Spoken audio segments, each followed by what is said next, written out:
حبیب اللہ صلی اللہ علیہ رسول اللہ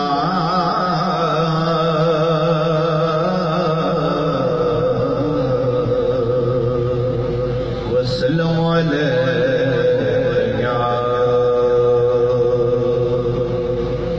حبیب اللہ۔ حمد و صلاۃ کے بعد بے شمار حمد اس کریم کی جو وحدہ لا شریک ہے، کروڑ درود اس حبیب پر کہ جس کے سر پر اللہ نے سرداری کا تاج رکھا ہے، درود اس حبیب پر کہ جس کی انگلیوں میں رب نے وہ کمال رکھا ہے کہ اگر وہ زمین پہ کھڑے ہو کر اپنے مقدس ہاتھوں کی انگلیوں کو جنبش دیتے ہیں تو آسمانوں کا چاند اپنا کلیجہ چیر کر رکھ دیتا ہے۔ درود اس حبیب پر کہ جس کے جوڑ کا نہ رب نے پیدا کیا تھا، نہ پیدا کیا ہے، نہ پیدا ہوگا۔ وہ اپنی خدائی میں بے مثل ہے، اس کا مصطفیٰ اپنے مصطفائی میں بے مثل ہے۔ وہ الہ ہونے میں لا شریک ہے، اس کا مصطفیٰ محبوب ہونے میں لا شریک ہے۔ اور وہ محبوب کہ جس کا نام ہر سکون کی کنجی ہے، سبحان اللہ، ایسا دلربا محبوب رب نے بنایا اور نام بھی ایسا عطا کیا کہ سبحان اللہ، تسکین لینی ہو تو حضور کا نام لیا جائے، قرار چاہیے تو میرے نبی کا نام لیں۔ حدیث بری پڑھی ہوئی، میں نے جو آیت کا حصہ تلاوت کیا ہے، اللہ فرماتا محمد الرسول اللہ، محمد اللہ کے رسول ہیں۔ نام بھی وہ عطا کیا۔ سید اعلیٰ فرماتے ہیں ویسے تو حضور صلی اللہ علیہ وسلم کے 99 نام ہیں، کسی نے لکھا 300 نام ہے، کسی نے لکھا 1000 نام ہے۔ اعلیٰ فرماتے فقیر نے 3000 نبی کے نام ڈھونڈے ہیں۔ اللہ کے بھی ہزاروں نام ہیں، مشہور تو وہ 99 نام ہیں، ان ہزاروں ناموں میں صفاتی نام اللہ ہے اور میرے محبوب علیہ السلام کا ذاتی نام اللہ ہے اور حضور کا نام بھی ذاتی محمد ہے۔ علماء فرماتے ہیں ناموں میں مناسبت ہے۔ اللہ ہر حوالے سے اس کے تمام حروف کا معنی ہے۔ اگر اللہ سے آپ پہلا حرف الف ہٹا لیں تو بنتا ہے للہ، للہ بھی ماں مانا۔ ایک لام ہٹا دیں بنتا ہے لہو، لہو بھی ماں مانا۔ اگر لام ہٹا لیں بنتا ہے ہو بھی ماں مانا۔ اگر میرے نبی کا نام لیا جائے محمد، محمد اس قدر با مانا، سبحان اللہ، اس محبوب کا معنی یہ بنتا ہے کہ وہ محمد جس کی بار بار تعریف کی جائے اسے محمد کہتے ہیں۔ علماء کہتے ہیں اگر پہلا میم ہٹا لیں تو بنتا ہے حمد، حمد با مانا۔ اگر ہا ہٹا لیں بنتا ہے مد، مد با مانا۔ میم ہٹا لیں تو بنتا ہے دال، دال بھی با مانا ہے۔ اسی طرح اللہ کا نام ہر حوالے سے بامانہ ہے۔ مناسبت دیکھیے، اللہ کے نام میں بھی 4 حروف ہیں، مصطفیٰ کے نام محمد میں بھی 4 حروف ہیں۔ نام ایسا عطا کیا کہ کہتے غمگین اگر محمد پکارے تو تسکین میسر آتا ہے۔ حضرت ابن عباس کی روایت ہے، کون ابن عباس کہ جو صحابی بھی ہیں اور صحابہ میں بڑے عالم بھی ہیں، بڑے عالم بھی ہیں اور مصطفیٰ سے نسبت بھی رکھتے ہیں کہ میرے نبی کے چچا عباس کے بیٹے ہیں۔ اور پھر ان کا مقام دیکھیے، حضرت ابن عباس وہ عظیم عظمت والے صحابی ہیں کہ یہ حضور کے تکیے پر سرکار کے سر انور کے ساتھ اپنا سر لگا کر سو جایا کرتے تھے۔ اتنے عظیم صحابی ہیں۔ دیکھیے یہ تکیہ ہے، اس تکیے پر میرے نبی صلی اللہ علیہ وسلم جب آرام کرتے ہیں ایک کونے پر حضور اپنا سر انور کر رکھتے ہیں۔ فرماتے تھے ابن عباس تعال عبداللہ، عبداللہ آ، اس تکیے کے کونے پر مصطفیٰ نے سر رکھا ہے اور بقیہ جو حصہ ہم نے تیرے لیے چھوڑ دیا ہے. کبھی حضرت ابن عباس آتے اس تکیے کے اس جانب حضور نے کونے پر اپنا سر رکھا ہوا ہے. حضرت ابن عباس چل کر آتے اور کبھی یہاں سر رکھ لیتے تھے, کبھی یہاں سر رکھ لیتے تھے, اور کبھی کبھی تو ایسا ہوتا تھا کہ حضور کے سر انور کے ساتھ ابن عباس کا سر ٹچ ہو جاتا تھا. اور کبھی کبھی حضور کہتے تھے ابن عباس ذرا دور ہٹیے نا, آپ کا سر اتنا قریب آ گیا. تو عرض کرتے تھے جانے جانا میرے دل میں حسرت یہی ہے کہ جو کرم جو انوار اللہ کے آپ پر نازل ہوتے ہیں آپ کے سر انور میں آتے ہیں. ابن عباس کا جی چاہتا ہے ذرا وہ قطرے جو محبوب علیہ السلام آپ کے سر انور پر برسات کی صورت میں آتے ہیں کوئی قطرے میرے سر میں بھی اتر آئیں گے. وہ ابن عباس حضور سے بڑی محبت کرتے تھے. ان کے اور بھی بھائی تھے. ایک مرتبہ حضور نے فرمایا ابن عباس اپنے بھائیوں کو دوڑ لگاؤ وہاں سے, ہم یہاں کھڑے ہوتے ہیں, آپ میں سے جو دوڑ کر مجھے پہلے ہاتھ لگائے گا مصطفیٰ انہیں کھجوریں عطا کریں گے. اللہ اللہ, وہ مرحلہ دیکھیں, ان کی نسبتوں کو دیکھیں. ایک تو صحابی, عالم, امام المفسرین, صحابی ہونا بھی بڑا مرتبہ, صحابہ میں بڑا عالم ہونا بھی بڑا مرتبہ, اور پھر مصطفیٰ جان رحمت کے چچا کا بیٹا ہونا یہ بھی بڑا مرتبہ. فرمایا ابن عباس دوڑ لگاؤ, جو مصطفیٰ کو پہلے ہاتھ لگائے گا اللہ کے نبی انہیں کھجوریں عطا کریں گے. اب دیکھیے دیگر بھائی آپ بھی دوڑ لگاتے ہوئے ایک ہی وقت میں سب نے حضور کو ہاتھ لگایا, آگے پیچھے نہیں ہوئے کہ کس نے پہلے نمبر لگایا پھر دوسرے نمبر پر. بیک وقت سب کے ہاتھ حضور کے سینہ اطہر پر آئے. آپ کو جب انہوں نے ٹچ کیا سب کہنے لگے حضور ایک برابر سب نے ہاتھ لگایا. مگر دیکھیے ابن عباس نے الگ عمل کیا. کیا کیا؟ حضور کو ہاتھ لگا کے چوم لیا, ہاتھ لگایا, ہاتھ لگا کر چوما. میرے نبی نے فرمایا ابن عباس اے عبداللہ تو نے ہاتھ کیوں چوما؟ ہم نے تو کہا تھا لگانا ہے. پتہ کیا کیا آقا تجھے چنگے لگ دے. حضور ابن عباس کو بڑے پیارے لگتے ہو. حضور نے فرمایا اے عبداللہ شاہ مصطفیٰ نے پہلے بھی تمہیں دعائیں دی ہیں, آج ہم دعا دیتے ہیں اللہ تیرے سینے سے نور قرآن کے چشمے والے. وہ ابن عباس کہ جنہوں نے قرآن کی تفسیر بھی لکھی جس تفسیر عباسیہ کہا جاتا ہے, وہ لکھتے ہیں سبحان اللہ. فرمایا جب اللہ نے عرش کو پیدا کیا حضور فرماتے ہیں میرے رب نے مجھے کہا. ابن عباس حضرت عباس راوی ہے کہ حضور نے کہا کہ میرے رب نے فرمایا لقد خلقت العرش, جب ہم نے عرش کو پیدا کیا علی الماء پانی کے اوپر, فاضطربا عرش ہلنے لگا, کانپنے لگا, وائبریشن کرنے لگا, جھومنے لگا, کانپنے لگا. عرش کو پیدا کیا رب نے. عارفین علماء محققین محدثین وہ دل والے آنے پتہ کیا لکھتے ہیں, فرمایا ایمان سے بتاؤ رب کوئی چیز بنائے اور رب کے سامنے وہ کعبے, کیا رب کو خبر نہ تھی کہ عرش امر الہی کے بغیر کانپنے لگ گیا؟ اللہ نے پیدا کیا. فرمایا فخلقت العرش, ہم نے عرش کو پیدا کیا زمین کے اوپر نہیں پانی کے اوپر. فاضطربا وہ جنبش کرنے لگا, وہ ہلنے لگا, وہ کانپنے لگا. اللہ فرماتا ہے اے حبیب پیارے جب وہ کانپنے لگا, جب اس میں وائبریشن ہوئی, جب اس میں جنبش ہوئی, وہ کپکپانے لگا, بے چین ہونے لگا. اے نبی ہم نے اپنے نام کے ساتھ کو جوڑ کر اس کے اوپر لکھ دیا.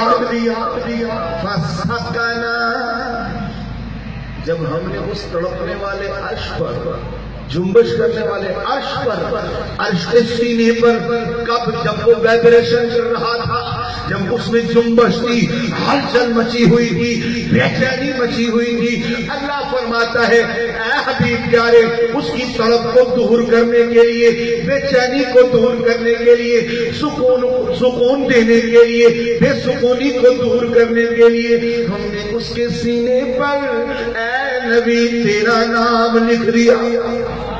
جب حضور کا نام لکھا گیا نا فسکنا، عرش رک گیا۔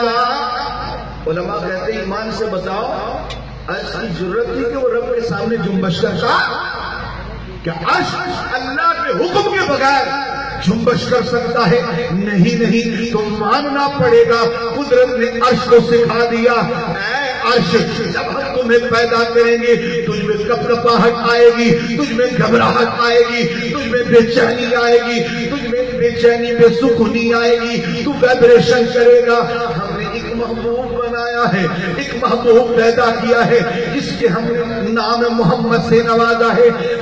عرش ہم دنیا کو بتانا چاہتے ہیں، سماوات کو بتانا چاہتے ہیں، ارضین کو بتانا چاہتے ہیں، اس زمانے میں بسنے والے لوگوں کو یہ میسج پیغام دینا چاہتے ہیں جب تم بے چین ہو جاؤ، بے سکون ہو جاؤ، تمہیں سکون کی لوڑ ہو، تمہیں چین کی لوڑ ہو، تمہاری طبیعت میں وائبریشن آ جائے، گھبراہٹ آ جائے، ادھر ادھر مت جانا، یا میرے نبی کا نام لکھ لینا یا میرے نبی کا نام لے لینا، ہر طرح کی گھبراہٹ ختم ہو جائے۔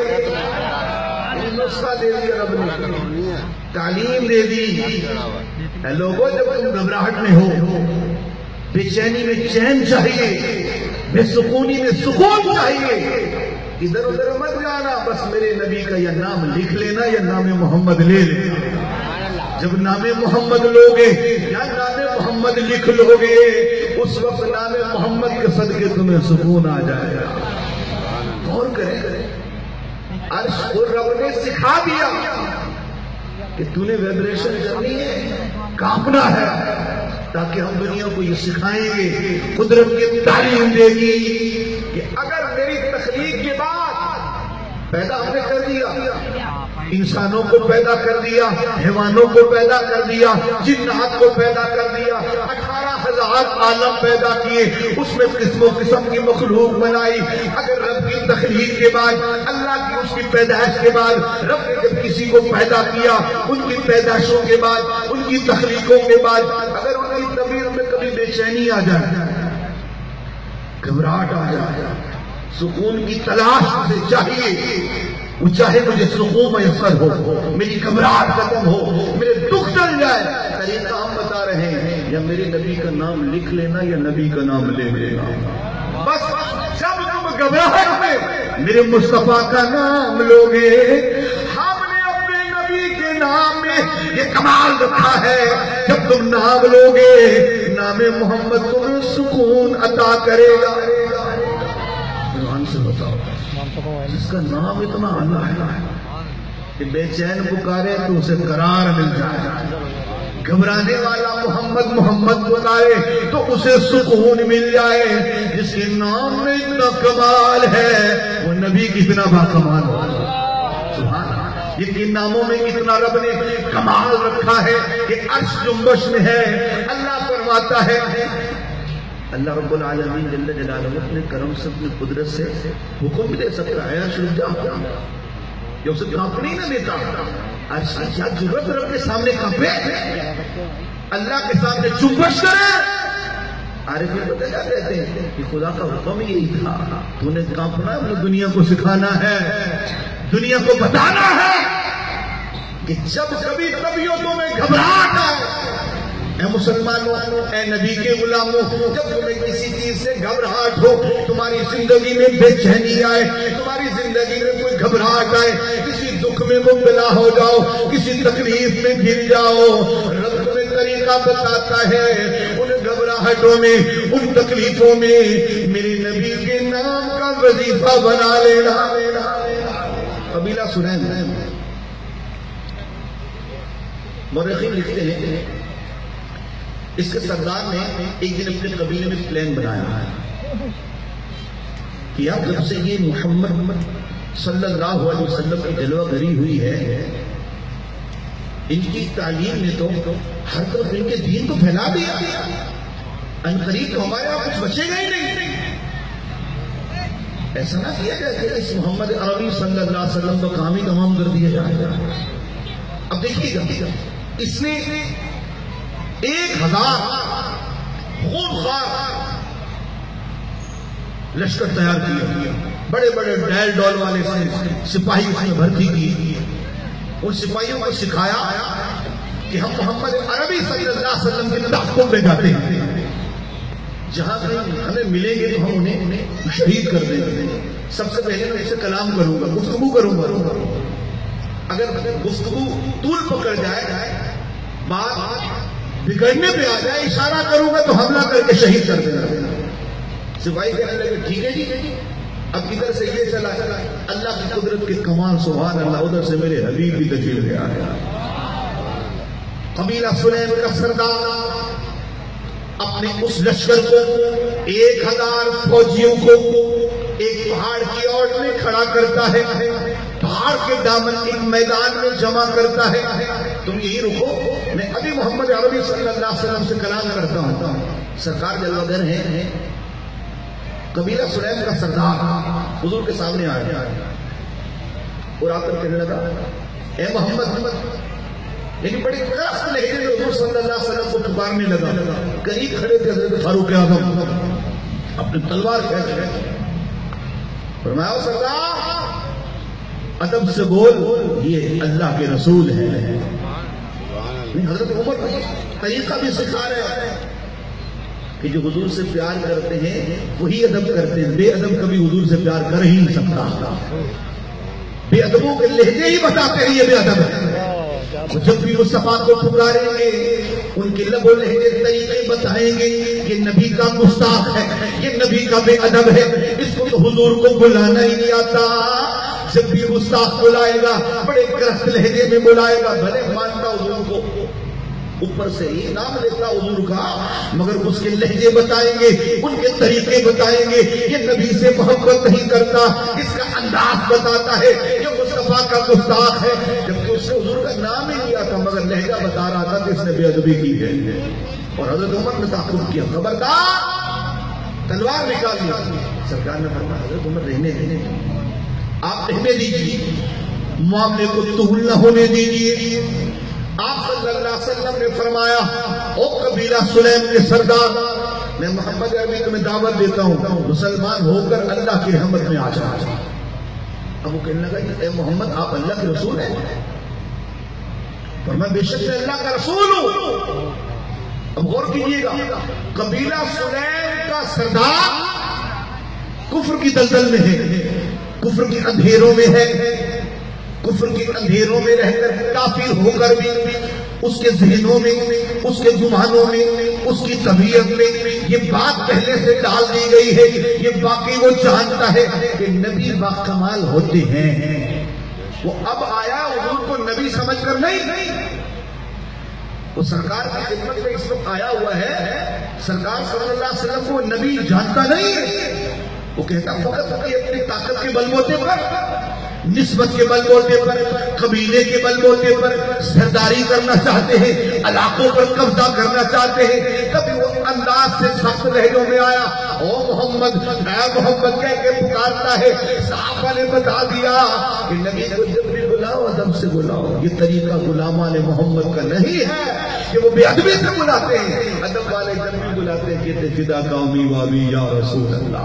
آقا ہمارے ماں باپ آپ پر قربان، آقا ہمارے جسم آپ پر قربان، عینی فدا کا یا رسول اللہ. آقا ہماری آنکھیں آپ پر قربان، ہماری روحیں آپ پر قربان. حضرت عمر نے تلوار رکھ دی. سرکار سلام اللہ اسلام قبول کر. اب قبیلہ سلیم کا سردار کہتا ہے جی ہم واقعی نبی ہیں. ہم نے تو سنا کہ نبی تو بڑے باکمال ہوتے ہیں، بڑے باکمال ہوتے ہیں. اگر آپ نبی کو صرف جبے میں ہاتھ ڈالا، ایک مری ہوئی دب گو اس نے زمین پر بیٹھ دی. اے محمد صلی اللہ علیہ وسلم اگر آپ اللہ کے رسول ہیں، اس گو کو جو مر چکی ہے اسے کہے کہ زندہ ہو کر آپ کا کلمہ پڑھے. اور یہ کافر ہے، کافر رہ کر بھی یہ عقیدہ رکھتا ہے کہ نبی میں یہ طاقت ہوتی ہے، نبی کس طاقت کا حامل ہوتا ہے کہ مردوں کو اشارہ کرے تو مردے بھی زندہ ہو جاتے ہیں. کافر عالم کفر میں یہ عقیدہ رکھتا ہے کہ نبی اگر مردوں کو اشارہ کر دے تو وہ زندہ بھی ہو جاتے ہیں. بے زبانوں کو اگر اشارہ کر دے تو بے زبان بھی نبی کی بولی میں، نبی کی محبت میں، نبی کے پیار میں نبی کا نام لے کر دنیا کو بتاتے ہیں یہ صرف انسانوں کا نبی نہیں ہے بلکہ یہ کائنات کے ذرے ذرے کا نبی ہے. کافر عالم کفر میں یہ عقیدہ رکھتا ہے کہ نبی کا کمال ہے. کوئی کلمہ پڑھ کے بولتا کہ نبی کو جناب یہ طاقت نہیں کہ جس کا نام محمد یا علی ہو وہ کوئی طاقت نہیں رکھتا. وہ کافر ہو کر یہ عقیدہ رکھتا ہے نبی باکمال ہوتے ہیں، نبی باکمال ہوتے ہیں، نبی با اختیار ہوتے ہیں. آج اس شخص کو کیا نام دے؟ خود کو مسلم بولتا ہے، خود کو اپنے محمد عربی کا امتی بولتا ہے، مگر نبی کی شان میں بدتمیزیاں کرتا ہے، نبی کی شان میں تنقیسیں کرتا ہے. کبھی کہتا ہے جس کا نام محمد ہو وہ کچھ قدرت نہیں رکھتا، جس کا نام علی ہو وہ کچھ قدرت نہیں رکھتا. محمد کو تو خبر نہیں دیوار کے پیچھے کیا ہے، وہ تو عالم کفر میں کہہ رہا ہے. تو پتہ چلا نبی نبی ہی ہوتا ہے. اور پھر جو نبیوں کا بھی امام ہو ان کا مقام کیا ہوگا؟ فرمایا اچھا اتنی سی بات. وہ قبیلہ سلیم کا سردار کرنے لگا کیا یہ ممکن ہے کہ یہ جو مردہ دب ہے، مردہ وہ ہے، یہ زندہ بھی ہو جائے گا؟ آپ نے مسکرا کر فرمایا یا دبو نبو من انا، جلدی بتا کہ میں کون ہوں. جادو جو سر چڑھ کے بولے اللہ اللہ میرے محبوب کی عظمت پر قربان جائے. قبیلہ سلیم کا سردار حیرت میں ڈوبا ہوا ہے، حیرت میں کڑا ہوا ہے کہ وہ تو مار کے لایا ہوا مردہ دب کیسے اٹھے گی؟ حضور علیہ السلام نے پکارا. شیطان کبھی بولتا نا مردوں کو پکارنا شرک ہے نا، آپ نے سنا ہوگا مردوں کو بلانا شرک ہے، شیطان وسوسے ڈالتا ہے. سرکار نے کسے بلایا ہے؟ مردہ گو کو، مر چکی ہے، مر چکی جسے مار کر ڈالا گیا ہے. فرمایا یا دب من انا، اے گو بتا میں کون ہوں. اچانک زندہ ہو گئی. لبیک سعدیک یا رسول اللہ.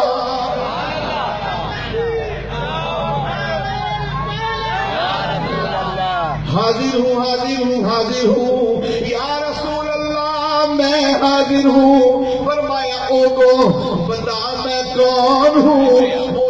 زندہ ہو کر کہنے لگی، بالکل صاف زبان میں بولنے لگی انت رسول رب العالمین. محبوب آپ عالمین کے رب کے رسول ہے. اب وہ جناب رونے لگ گیا. قبیلہ سلیم کو سردار رونے لگ گیا. کیوں کہ ہم سے تو یہ دب ہی اچھی کہ دب ہو کر مصطفیٰ کو پہچانتی ہے، دب ہو کر حضور کو جانتی ہے. ہم انسان ہو کر نبی کو پہچانتے نہیں ہیں. اب جناب والا میرے نبی